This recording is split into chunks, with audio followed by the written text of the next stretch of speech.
been super fun. I know just playing with the guys, playing with Ja and Jaron, all the vets too. It's just been a blessing, really, and I'm just really grateful to be here playing. That high jumping stuff today, all right? We'll see. BC down the lane. Oh, what an explosion by Brandon Clarke. You just throw the ball anywhere up near the rim. Nobody's going to go up and get it higher than BC. Crazy athleticism for Brandon Clarke. Soaring through the Memphis night, Brandon Clarke thunders it down. You do not put a body on Brandon Clarke. You are asking for trouble. Grizzlies have 3 players who will be represented in the Rising Stars game. Have you fallen in full love with the floater yet? I have. Vintage Brandon Clarke. And the bench, look at the bench reaction. Look at them all, everybody with that right hand float. When BC is BC, the float is on point. Oh, that's tough. That's a bucket, come on now. So how would you describe Memphis? Like you're here, you know, you've been here for a while. People here are super nice. That's probably my favorite thing about it. Everyone here has been just really kind to me.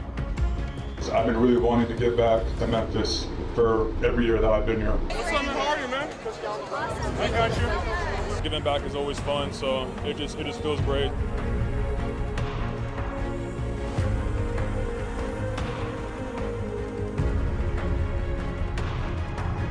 I'm very grateful for the support I've had here, and I just really want to give. Hey guys, what's up? This is Brandon Clarke, and today I'm going to be reading you the book Giraffes Can't Dance. How did you learn to dance like that? Please, Gerald, tell us how. But Gerald simply trolled around and finished with a bow. Then he raised his head up and looked up at the moon and stars above. We all can dance, he said, when we find music that we love.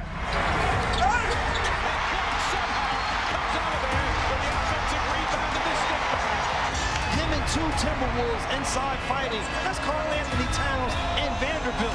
When Brandon Clarke said, the ball is mine, I want it. Where would they have been this series without Brandon Clarke? Maybe the MVP of the series. I don't think there's a maybe. I think it's a definite. It's playoffs, man. This is what I've been waiting for forever, my whole life. I will do whatever it takes to win. It was really easy to feel at home. Hell yeah, BC! Turn me up, BC! Way to hoop, dog. Way to hoop, boy.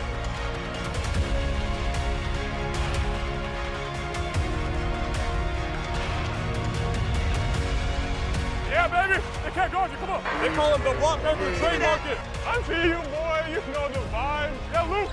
Yeah. I love playing with you, for real. I'm proud of you, though, for real. I love you so much. Love you too, brother.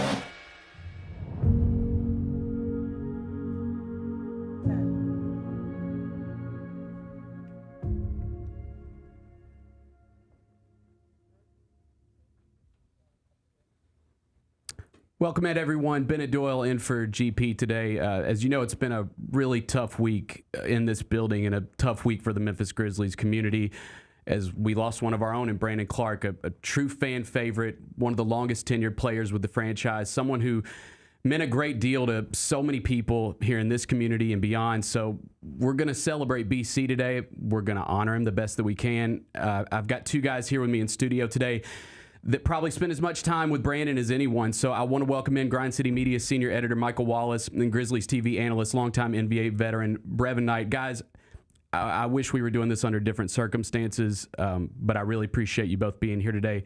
And BK, I'm going to start with you. I loved hearing all those great calls from you and Pete in that video. And I just want to get your thoughts on what BC meant to you as you guys have spent a lot of time together here and on the road over the years.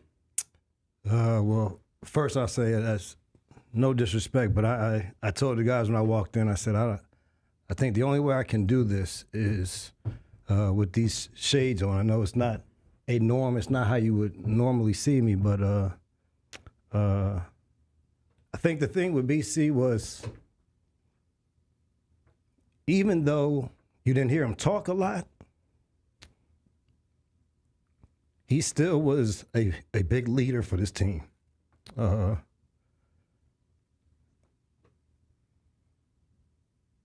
Take your time, man. Take your time, man. Take your time. I'll let you go, Walt. Yeah, Mike, I just want same thing. I just want to give you the floor. Get your thoughts on Brandon Clarke, the person, and how much he meant to this organization. You know, we saw the video, and you know, I purposely, even though we were kind of told to prepare, watch the video before we go on air to kind of prepare yourself emotionally. I didn't want to see it until it was time for me to see it, and just moments as we were coming on, it was time for me to see it. And each one of us is different in terms of how we processed everything. This is still gut-wrenching. It's still tough. But what I want to say, man, is that I lean on my faith in moments like this. And when I see Brandon Clarke, that smile shining in that video, that love for his teammates, literally and figuratively, exuding from his body, from his words, when I see what God put that young man on the planet to do, and he got there, and he did it through some tough circumstances, we don't know when and where our time is going to come.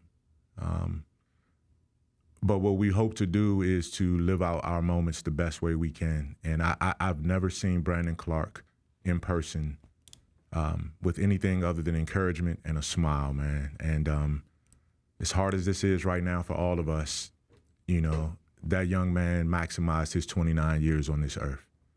And job well done, young man. And the heaven is up there waiting for you with open arms, man. And, you're going to be catching lobs for a long time, man, spiritually, the rest of the way.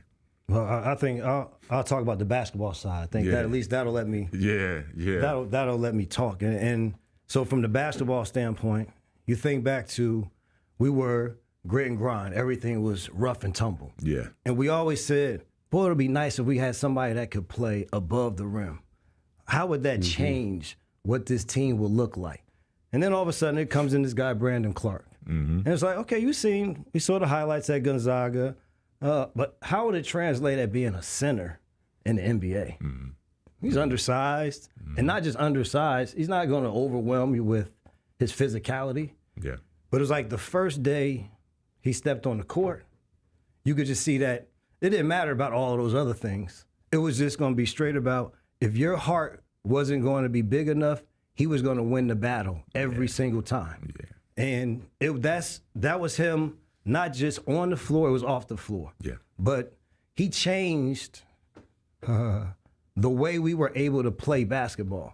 It allowed an exciting brand of basketball. It wasn't just we were winning because we were winning with the older brand. It was like, but now it's like winning, and it was exciting wins. And as much as Ja was a part of it, I thought that BC was a part of it with the way that he also played above the rim, and it changed the way it changed the way that people even viewed us as fans. The fans that we now had, a lot of it was they wanted to see the finishes above the rim, and we wanted to see the pogo stick floater. And when you got to see BC those bounce, things, the BC bounce, you know what I'm saying? So when you had the opportunity that he was so influential, and I think we didn't realize it, may have taken it for granted in some ways, because it was just like, oh, BC's gonna be there again. We're gonna say shout out Canada. It's just what he did, and his play on the floor. It just also galvanized this entire city again, and so he'll be missed. And I didn't know how much he meant to me until these things happened. And so it's it was tough, but he has made a lasting impression on any and everyone that he came in touch with. I thought his former head coach Mark Few at Gonzaga had a really great quote. He said, "BC was such a kind, gentle, and warm soul. I will always remember the great smile on his face whenever you were around him. Brandon was a spectacular player and competitor and a phenomenal teammate to all." And, I thought we as Grizzlies fans really saw that right from the jump. You just, like you said, you loved his tenacity from day one. Grizzlies fans immediately love and connect to guys that play super hard at all times. That was Brandon Clarke. He wins that 2019 Summer League MVP, and they win the Summer League title. and it's before even playing an actual NBA game. Like, you saw his impact from day one. You knew he was going to be a big contributor to this team. You were there for that 2019 Summer League, and you saw that whole thing, how it played out, and it just it felt really special in that moment. I know it's just Summer League, but man, that like, it felt like a kickstart to something special. It did, Bennett. It did, and to Brevin's point, like, that was a turn of the culture, right? It was you know, leaving a very, very successful, prideful, grit and grind era, and then all of a sudden you had all these new kids, all these new energy guys, all of these fun guys to be around, and it made you reconnect with your youth if you were old, you know, older in this thing. That's old heads. Yeah, old heads. Yeah. And you know, Taylor Jenkins was just getting started as coach. You know, he just got the job. Ja Morant was drafted, but he was sitting out because he wanted to make sure the knee was right. Jaren Jackson Jr. was sitting out. So it was really, you know, John Conchar, Brandon Clarke, and Taylor Jenkins. And I remember vividly, man, I was at the draft too. That led, you know, when the Grizzlies got the number 2 pick and you know, all the hype and hoopla was around Ja Morant. And after the draft, like an hour after the draft, Zach Kleiman calls me, and we kind of recap. And he says, look, everybody rightfully so is going to be excited about the number 2 pick. But the value in this draft was what we got at number 20. I believe it was 21 with Brandon Clarke and then John Conchar. Those 2 guys are going to be the glue guys that take us and put the work ethic in and get us to another level in terms of what we're going to be. So collectively, that class is going to be special. And it didn't take long before we saw Brandon have that summer league that he had. He came out of Gonzaga leading the nation in dunks, blocks, and field goal percentage. Yes. So he was going to be a sure bet, man, and he certainly was. Another thing is then we got the chance to see him off the floor, and I think that was as surprising as, because we said you thought he was quiet, but if you were on the floor around him, you saw how much he talked and how much guys gravitated to him, and I thought that was the same thing that you're able to see off of the floor, the way that kids gravitated to him and the way that he gravitated to them, and why he left such a lasting impression on everybody. It's not everybody that plays for the Grizzlies is going to be a guy that you're going to see their jerseys at all times and just be a role player. Yeah, right. Like, you're always going to see the stars. Yep. Like you expect, but you will walk around and you want to talk about a role guy whose jersey you saw as much as everyone else's. That's not just for what you did on the floor. Right. That's because you connected to that community and the people that are there. And that was Brandon Clarke's essence. It was his being able to connect with whomever, wherever, at what time. And it was his superpower while he was here, and it will be his superpower while he's upstairs. Absolutely. I want to get into some of our favorite memories of BC. Like, obviously, that 21-22 postseason really stands out. We heard you in the video that played before we came on, and he's inserted into that starting lineup. The Grizzlies, they lose game 1, right, to the Timberwolves. Then they insert BC into that starting lineup, and he just completely flips that series. I mean, his impact, I don't think it can be overstated in them being able to win that series after going down 1 game.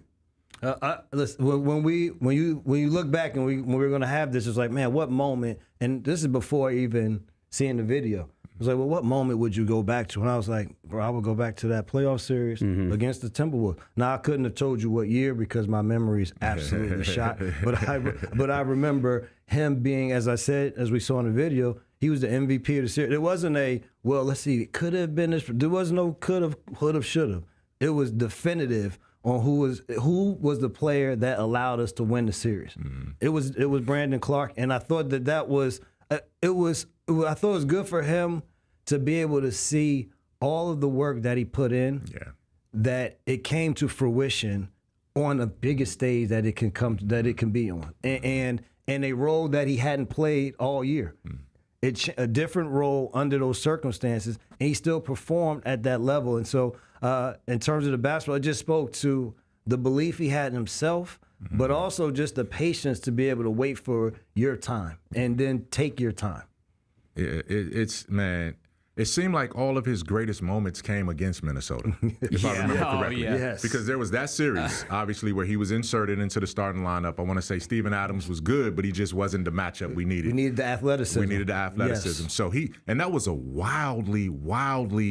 series of wild swings. Yes. Like, Grizzlies were down 24, came back, they were up 24, blew it. You know what I mean? So Brandon Clarke's energy, his impact, his switchability, because he was all over the floor.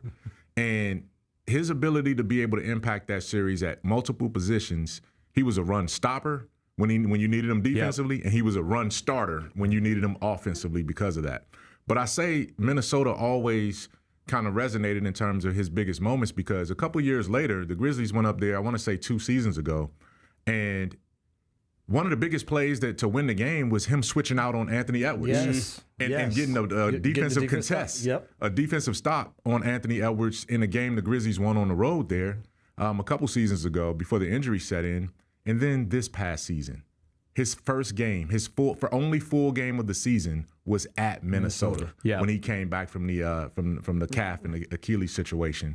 And I was in the locker room for that afterwards, man. And to see him go through all of that to put himself back out there on the floor at Minnesota, get a win, you know what I mean? Have a BC type game. I think it was 10-7. You can count on 10-7 from Brandon. Mark sideline, go ahead and put it in the ledger. Right. And then, just talking to him in the locker room afterwards and being in that moment and seeing how his teammates all, were just proud of him for being in that moment right there, man.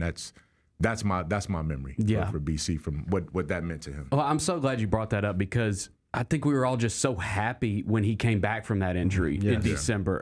He'd been working his way back, and I know he got hurt again, and I know we were in the midst of a tough season, but like it's just he's one of those guys that like you so bad wanted to, you could see it in him, like his pregame warm-ups, like you could tell how hard he was working to get back on the floor. And I think just as Grizzlies fans, we all wanted it so bad for him, and just that one moment, I think I agree with you, that was so special to see, man.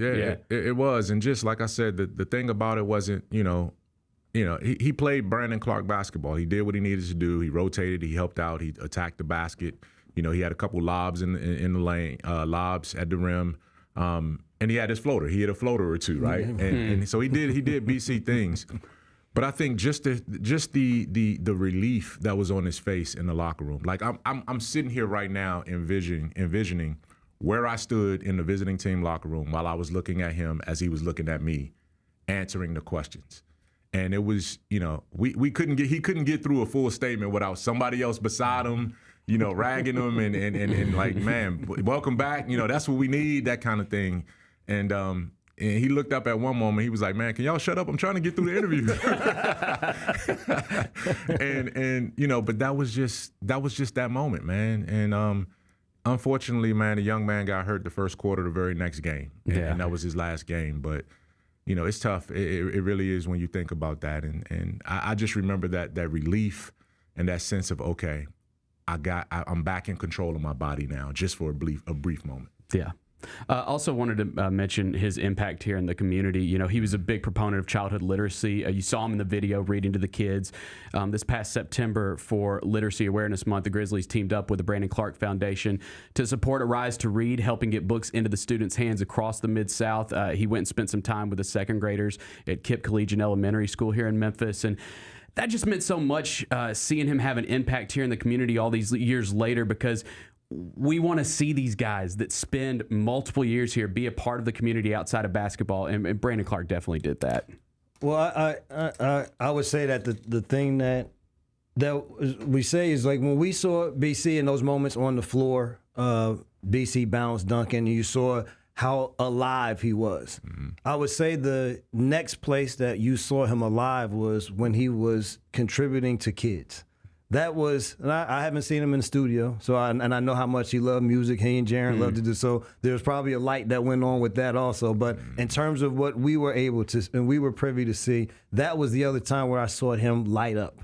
And so, because he did, as I said earlier, you also saw kids matriculate towards him. It was a lot of times when you go to do a lot of these readings with kids, you'll get, it's kind of like in between. You'll get maybe a couple kids who are gathered around intent, and then you'll have the other ones that's kind of like, whatever. There was never a kid that was not engaged when BC was around, whether he was reading, signing an autograph, just being in their presence. And that speaks a lot, because they always say kids feel energy. Mm-hmm. They kind of know who is good and who they know it. And there was never a time in my view where I ever saw a kid shy away in any way from BC. It was always going towards him with open arms.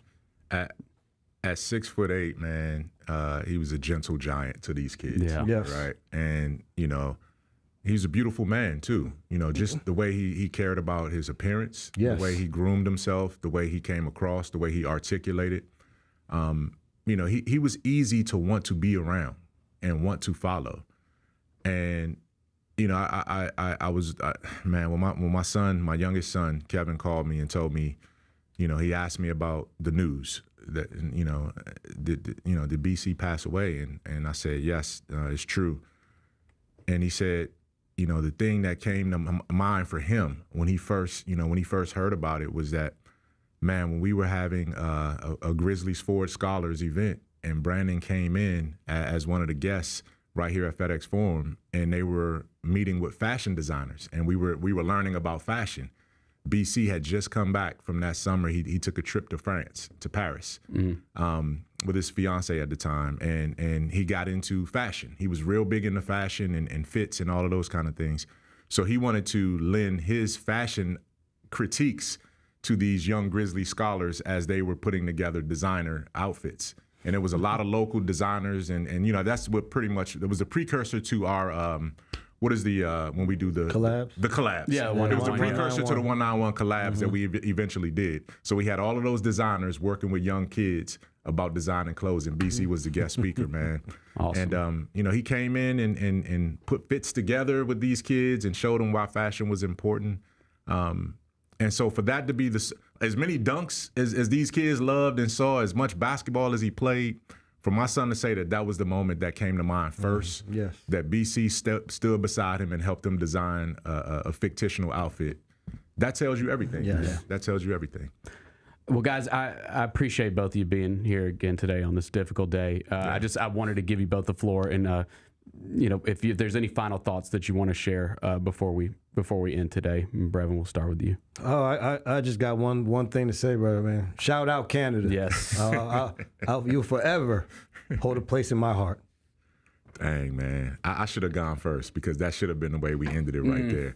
So I'm gonna take the mic and then I'm gonna pass it back to Brevin and give him one more shout out at the end, man. But I will say this: the last thing I want to say about it is that, you know, my heart is heavy, but I think back to two conversations. One was with Brandon Clarke's mom, and my heart and our hearts as an organization is with her in this difficult time. But I did a story with her early on, and when she told me that, you know, Brandon was born in Vancouver.